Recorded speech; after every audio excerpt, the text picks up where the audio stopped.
আসসালামু আলাইকুম। পিঠাপুলি খেতে কে না পছন্দ করে বলুন?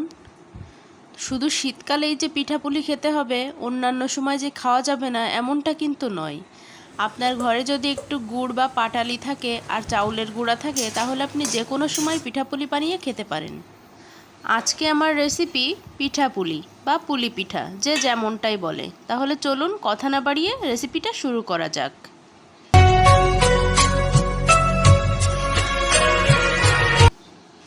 তো এখানে আমি কুলি পিঠা বানানোর জন্য নারকেল কোড়া নিয়ে নিয়েছি। তো এখানে আমি একটা নারকেল আর একটা নারকেলের অর্ধেকটা দিয়েছি। তো আপনারা যতটুকু পিঠা বানাবেন তো ততটুকু নারকেল নিয়ে নেবেন। তো এখানে আমি কড়াইতে দুধ দিয়ে দিলাম। আপনাদের সুবিধার্থে কিন্তু আমি রেসিপিটা 3 ভাগে ভাগ করে নিয়েছি। প্রথম ভাগে আমি নারকেলের পুর বানানো দেখিয়ে দেব। তো চলুন আগে নারকেলের পুরটা রেডি করে নিই। তো এখানে দুধ দিয়ে দিলাম কড়াইতে এবং ডালচিনি এবং এলাচি দিয়ে দিলাম, দিয়ে সামান্য পরিমাণে লবণ দিয়ে দিলাম। দিয়ে এখানে আমি খেজুরের যে পাটালি, সে পাটালিটা টুকরো টুকরো করে নিয়েছি। তো সেটা আমি দুধের ভিতর দিয়ে দিলাম। দিয়ে আমি পাটালিগুলো মেল্ট করে নেব আগে দুধের সঙ্গে। তারপর আমি এখানে নারকেল কোড়াটা অ্যাড করব। তো পাটালিটা দিয়ে আমি ভালো মতো নাড়াচাড়া করে দুধের সঙ্গে মেল্ট করে নিচ্ছি পাটালিটা। তো দেখুন এ পর্যায়ে পাটালিগুলো গলে দুধের সঙ্গে মিশে গেছে। তো এখন আমি যে কোরানো নারকেল, তো সেটা দুধের সঙ্গে দিয়ে দিচ্ছি। তো আস্তে আস্তে আমি নারকেলগুলো সবটুকুই দিয়ে দেব, দিয়ে তারপর ভালো মতো নাড়াচাড়া করে নেব।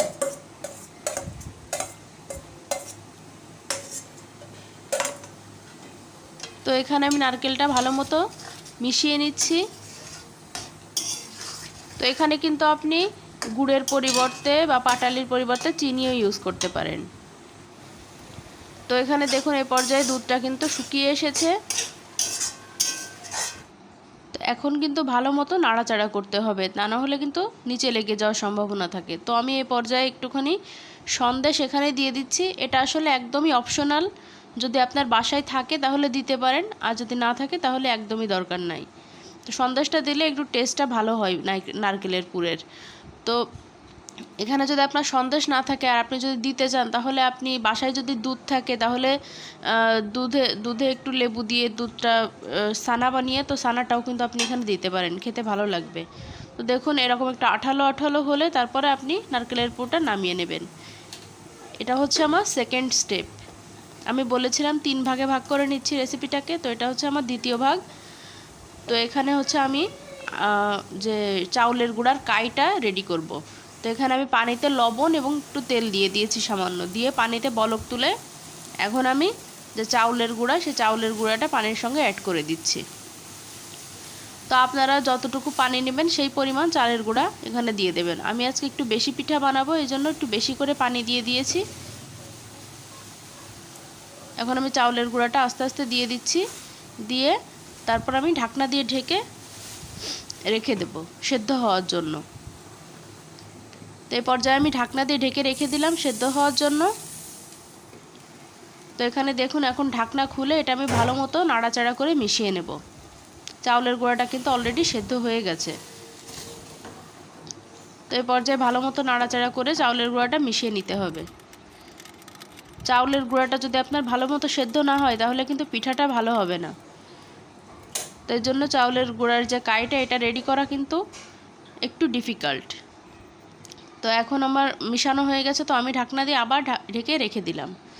তো দেখুন আমার চাউলের গুঁড়োটা একেবারেই সেদ্ধ হয়ে গেছে। তো এই পর্যায়ে আমি একটা পাত্রে ঢেলে নিয়েছি, ঢেলে এটা ঠান্ডা করে, ঠান্ডা বলতে খুব বেশি ঠান্ডা করা যাবে না, হালকা গরম অবস্থাতেই কিন্তু এটা ভালো মতো মুথে নিয়ে একটা ডো তৈরি করে নিতে হবে।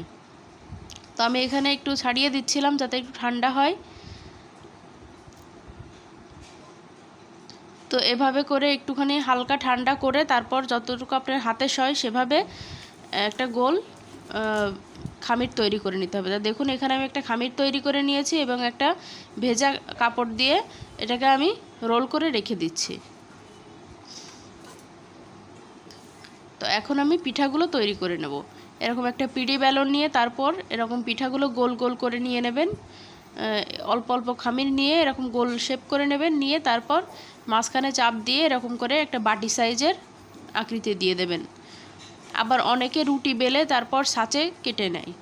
তো আমার বাসায় আনফর্চুনেটলি ছাঁচ ছিল না, কিন্তু ছাঁচ না থাকলে যে পিঠা খাওয়া বন্ধ থাকবে তা তো আর না। তো আমি কিন্তু এভাবে আগে পিঠা তৈরি করতে পারতাম না, আমি এটা শিখেছি আমার শাশুড়ির কাছ থেকে। তো আমার শাশুড়ি দেখতাম এভাবেই তৈরি করতো। তো যেখানে আমি পিঠাগুলো এরকম বাটি মতো করে নিচ্ছি, বাটি মতো করে তারপর এখানে আমি এরকম বাটি শেপ দিয়ে তারপর এখানে আমি নারকেলের পুরটা অ্যাড করে দেব। নারকেলের পুরটা দিয়ে তারপর আমি মুখটা বন্ধ করে দেব। দেখুন এখানে আমি নারকেলের পুরটা দিয়ে নিচ্ছি। তো নারকেলের পুর অনেকে একদম ভরে ভরে দেয়, তো আমার বাসায় আসলে ওভাবে ভরে দিলে ওই নারকেলের পুরটা সব বের করে ফেলে দেয়, আর হচ্ছে পিঠার ওই যে উপরের অংশটুকু ওটুকু মুচমুচে হয়ে যায় ভাজার পর, তো ওটুকু খেয়ে নেয়। তো এই জন্য আমি পুরটা একটু কম করে দিই, যাতে করে সবটুকু ওরা খেতে পারে। তো এভাবে মুখটা ভালো করে আটকে নিতে হবে, নিয়ে তারপর আপনার মানে আপনার হচ্ছে পছন্দ মতো এখানে ডিজাইন করে দিতে হবে। তো আমি এইভাবে চেপে চেপে এভাবে ডিজাইন দিই। তো আসলে এক একজন এক এক রকম ডিজাইন করে। তো পুলি পিঠার ডিজাইনটাই মূলত এরকম, মানে আগেকালে মা দাদিরা বা নানিরা দেখছি আমি এরকমই করে, তো আমিও সেরকমই শিখছি। তো এই যে এভাবে আমি মুখটা বন্ধ করে নিলাম। তো আমার পিঠাগুলো আমি আস্তে আস্তে এভাবে সবগুলা পিঠা তৈরি করে নেব।